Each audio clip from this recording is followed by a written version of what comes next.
Welcome back SK నాగు YouTube channel. ఇవాళ మన ఛానల్లో వంటలు చేసుకునేది పెట్టబోతున్నాం. ఏంటంటే ఇవాళ మన ఇంట్లో రెసిపీ వచ్చేసి ఎగ్ ఫ్రైడ్ రైస్.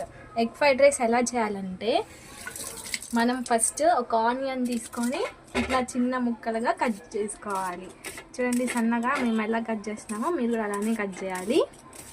ఫ్రైడ్ రైస్కి కావాల్సిన పదార్థాలు ఉల్లిపాయ, పచ్చిమిరపకాయ, టమాటో, పసుపు వేసామండి. ఇప్పుడు ఏమన్నా గరం మసాలా వేస్తున్నాము. ఈ తర్వాత కారం వేయాలి. ఇందులో మేము ఇప్పుడు ఎగ్ ఫ్రైడ్ రైస్ చేయబోతున్నాము. ఒక డబ్బా రైస్ తీసుకొని ఎగ్ ఫ్రైడ్ రైస్ చేయాలి. ముందుగానే రైస్ని కడిగి పెట్టుకోవాలి. కారం ఒక స్పూన్ వేస్తున్నాము. మీకు రుచికి సరిపడా వేసుకోండి. ఇప్పుడు వీడియోలో చూపిస్తున్న విధంగా మిక్స్ చేసుకోండి ఎగ్ అయినా మసాలాని. ఇప్పుడు మీకు మేము ఎగ్ ఫ్రైడ్ రైస్ వెరైటీగా టేస్టీగా ఉండేలాగా మీకు చూపిపోతున్నాము. ఇప్పుడు స్టవ్ ఆన్ చేసుకొని కుక్కర్లో చేయబోతున్నాం కాబట్టి కుక్కర్ తీసుకొని ఆయిల్ వేసుకున్నాము. కొంచెం ఆయిల్ హీట్ అయ్యాక మనం బిర్యానీ ఐటమ్స్ వేసుకోవాలి. చూడండి ఆయిల్ హీట్ అవ్వాలి. ఇంకా ఆయిల్ హీట్ అవుతుంది. ఇప్పుడే ఆయిల్ హీట్ అవ్వగానే ఇప్పుడు మనం ముందుగానే మిక్స్ చేసుకున్నాము కదా ఎగ్ది, అది మిశ్రమం ఇందులో వేస్తున్నాము. చూడండి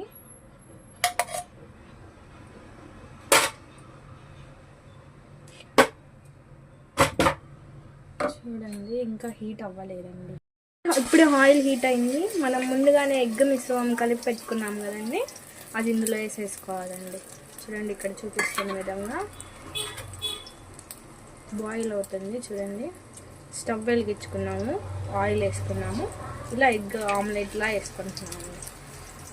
ఇలా చేసుకొని చూడండి. మీ ఇంట్లో మీ పిల్లలు చేయండి. చూడండి మీ ఇంట్లో మీ పిల్లలు మీ వెంట పెడతారు ఈ టేస్ట్ చూసి. అంత టేస్టీగా ఉంది.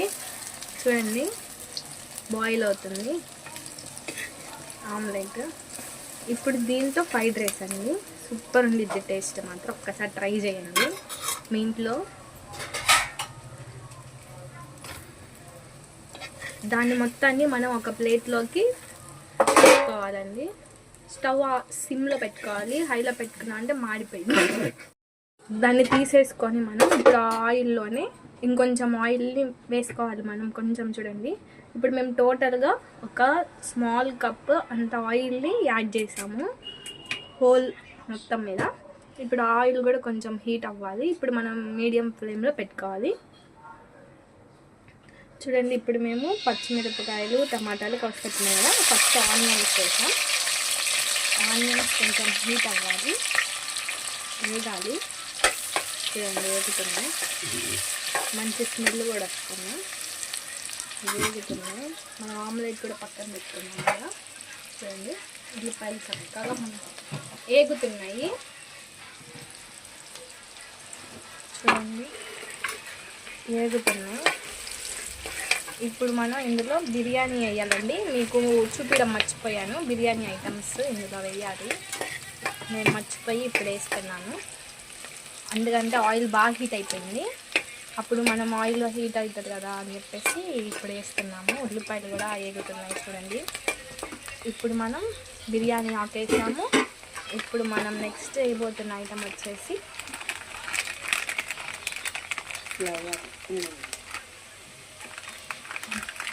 చూడండి వేగుతున్నాయి. ఇదిగోండి ఇది కూడా వేసాము. బిర్యానీ హోల్ ఐటమ్స్ అండి మనం ఇప్పుడు వేయబోతుంది. హోల్ బిర్యానీ ఐటమ్స్ వేయాలి, అప్పుడైతే కొంచెం మంచి టేస్ట్ వస్తుంది బిర్యానీ. చూడండి ఇది కూడా వేసాము. ఇప్పుడు వేసామంటే కొంచెం మంచి ఫ్లేవర్ వస్తుందండి, అందుకని ఇప్పుడు వేసాము. ఆనియన్స్ వేసి తర్వాత ఇలాచీ వేస్తున్నాం. చూడండి ఇలాచీ వేసి ఇలా మిక్స్ చేసుకుంటూ ఉండాలండి, లేదంటే మాడిపోతాయి. మీకు కొంచెం అదిగో దాల్చిన చెక్క కూడా వేసామండి. చూడండి వేగుతున్నాయి. ఇప్పుడు ఇది ఇలాచీ ఇంకోటి కూడా వేసాము. ఇప్పుడు మనం వేయబోతున్నది లవంగాలండి. లవంగాలు కూడా 2 వేసుకోండి, ఎక్కువ వేసుకోవాకండి. చూడండి ఇప్పుడు ఆనియన్స్ వేగిపోయాయి. టమాటా టమాటా పచ్చిమిరపకాయలు కూడా వేసుకున్నాం మనం. ఇప్పుడు ఇది లో ఫ్లేమ్లో పెట్టుకోవాలండి, లేదంటే కనుక గుజ్జు రాదు. లో ఫ్లేమ్లో పెట్టుకొని వీటిని ఫ్రై చేసుకోవాలి.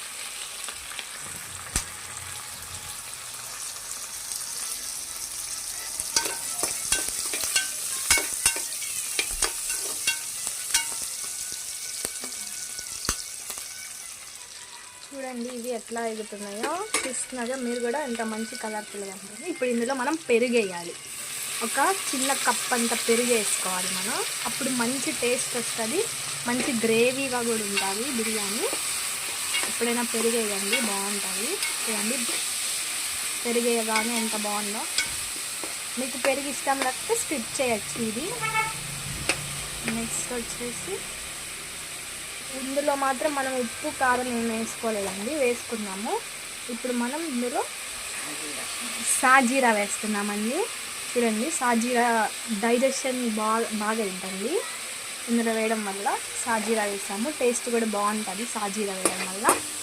సాజీరా వేసి కొంచెం మిక్స్ చేయండి.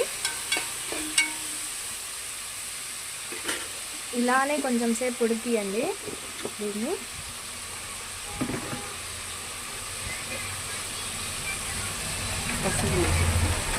ఇప్పుడు మనం ఇందులోకి టేస్ట్కి తగ్గట్టుగా కొంచెం కస్తూరి మెంతి, కొంచెం మెంతి ఆకు కొంచెం వేసుకోండి.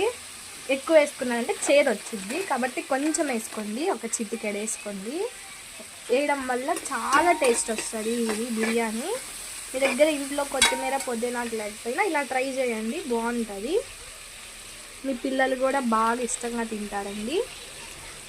మీ ఇంట్లో ఏం కర్రీస్ లేనప్పుడు అలా చేస్తే ఇలా బాగుంటుందండి. ఇప్పుడు మేము పసుపు వేసాము, ఇప్పుడు ఉప్పు కూడా వేస్తున్నామండి. మీ రైస్ ఎంత తీసుకున్నారో అంతకి తగ్గట్టుగా వేసుకోండి, స్పూన్స్తో వేసుకోండి. ఇప్పుడు మేము టోటల్గా ఒక స్పూన్ ఉప్పు వేసాము, 1/2 టీ స్పూన్ పసుపు వేసామండి. చూడండి మనం ఇందులో ఆల్రెడీ పచ్చిమిరకాయలు వేసాము కాబట్టి ఎక్కువ స్పైస్ అవసరం లేదండి. మేమైతే కొంచెం లైట్గా ఒక చిటికెడంత కారం వేసాము. ఎంత కలర్ఫుల్గా కనపడుతుందో చూడండి, చాలా బాగుంది, స్మెల్ కూడా బాగా వస్తుంది. ఇప్పుడు మనం ఇందులోకి ఎగ్ మనం ముందుగానే పెట్టుకున్నాం కదా, ఇలా స్మాష్ చేసుకోండి. ఎక్కువగా ఉంది కదా, పెద్ద పెద్ద ముక్కలు ఉన్నాయి కదా, కొంచెం చిన్న ముక్కలు వేసుకోండి. ఇక్కడ చూపిస్తున్న విధంగా చేయండి. చేసేసి వేసేసుకోండి. చేత్తో కూడా తుంచుకోవచ్చండి. చూడండి ఇప్పుడు మనం ఇందులో కలుపుకోవాలి. ఈ మసాలా కూడా మనం ఈ ఎగ్కి పట్టేలా తిప్పుకుంటూ కలుపుకోవాలండి. ఇలా ట్రై చేయండి, ఖచ్చితంగా అందరు ట్రై చేయండి, బాగుంటుంది రెసిపీ. ఈ రెసిపీ బాగుంటుందండి. ఇప్పుడు ఇది ఇందులోకి మేము ఒక డబ్బా రైస్ తీసుకున్నామండి. మేము ఇది కుక్కర్లోనే ఉడకబెడతాము కాబట్టి డబ్బా రైస్కి మనం 2 గ్లాసెస్ ఇదిగోండి, ఏ కప్పుతో అయితే మనం బియ్యం తీసుకున్నామో ఆ కప్పుతోనే కప్పున్నర వాటర్ వేయాలి. ఇప్పుడు మేము గ్లాస్ బియ్యం తీసుకున్నాము, గ్లాసున్నర వాటర్ వేసామండి. ఇక్కడ ఈ వాటర్ బాయిల్ అయ్యేదాకా ఉడికించాలి. ఇప్పుడు కొంచెం హై ఫ్లేమ్లో పెట్టుకోవచ్చండి, బాగుంటుంది. టేస్ట్ చూసుకొని అన్నీ అడ్జస్ట్ చేసుకోండి, బాగుంటుంది. వాటర్